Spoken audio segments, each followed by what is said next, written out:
আপনারা যারা মেসির ৮টা ব্যালন ডিওর দেখে রোনালদোকে নিয়ে ট্রল করেন, তারা একটু ঠান্ডা মাথায় চিন্তা করে দেখুন মেসির ওই অর্জনের পেছনে নেইমার, সুয়ারেজ আর জাভি ইনিয়েস্তাদের অবদান কতটুকু। ধরতে গেলে তো ওটা একটা মেশিনের মতো সেট করা টিমের সাফল্য। কিন্তু আমাদের CR7-এর যা কিছু আছে সব তার নিজের ঘাম ঝরানো অর্জন। আপনাদের কি মনে নেই ২০০৮ সালের কথা?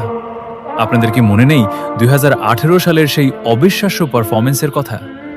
এই মানুষটা যেখানেই গেছে একাই ইতিহাস পাল্টে দিয়েছে।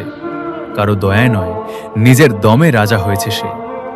আচ্ছা, একবার ভেবে দেখেছেন, রোনালদো যদি নিজের দেশ পর্তুগালের মায়া ছেড়ে ব্রাজিল বা ফ্রান্সের মতো টিমে খেলতো, তবে হয়তো আজ ওর জার্সির পাশে আমরা ৩টে বা ৫টা বিশ্বকাপ জলজল করতে দেখতাম।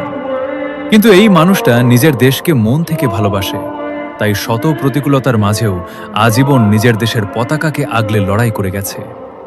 মনে রাখবেন, ট্রফি গুনে খেলোয়াড় চেনা যায় না, কলিজা দেখে রাজা চেনা যায়।